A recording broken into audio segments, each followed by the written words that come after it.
This is the take. It's going to happen now. It's going to happen in 5 minutes, and we're going to be done, and we're going to go eat food. Nice. Hi, everybody. I'm Mackenzie Finkley, Scientific Content Coordinator at Insitome. Hi, guys. I'm Isabella Araldi. I am a Population Genetics Intern here at Insitome. And I'm Brianna Flynn, a Bioinformatics Intern at Insitome. And this is the Weekly Snippet. So today we're going to talk about the genetics of attraction. Now, why do we care about that? So the genetics of attraction is a huge area right now in research. A lot of people are trying to figure this out. Why one person is attracted to another person? What is the science behind it?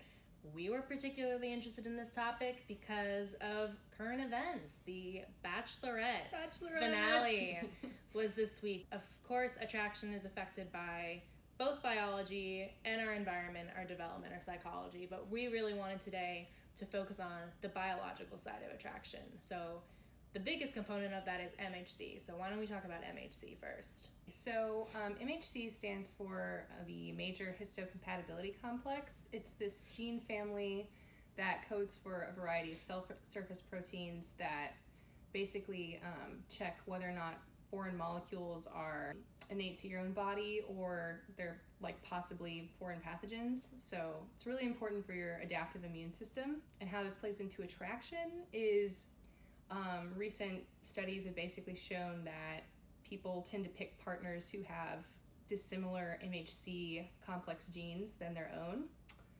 And that MHC gene in humans is actually the HLA gene family, and that stands for the human leukocyte antigen. And actually surgeons look at the human leukocyte antigen gene family when determining who is a good organ donor for an organ recipient. So the more genetically similar you are in that gene family, the more compatible you are as an organ donor with the recipient. But when looking for a life partner, you want someone who has dissimilar MHC. Right, that's what it would seem. You don't want someone who would give you a kidney you wouldn't want as a life partner. Is not someone you want to marry. That might be a good way to narrow down the field. Right. I mean, obviously we don't have our genes like written on our bodies, so how do you look at someone and know what their gene compatibility is to you? So the answer is you don't, consciously. This is a concept called the human pheromonal complex. It's a theory. Scientists have actually not been able to prove that there is such thing as a human pheromone, but there is significant evidence that humans exhibit similar chemosignaling behavior to other animals that communicate via scent, like dogs. When dogs greet each other by sniffing one another in order to, we don't do that, but thank goodness. I would hope we don't. But it's the same thing. When a dog sniffs another dog as a greeting, the glands that secrete scent actually give almost a mini biography of the dog that's being sniffed. That's like a doggy Facebook page. Yeah, a doggy Facebook page.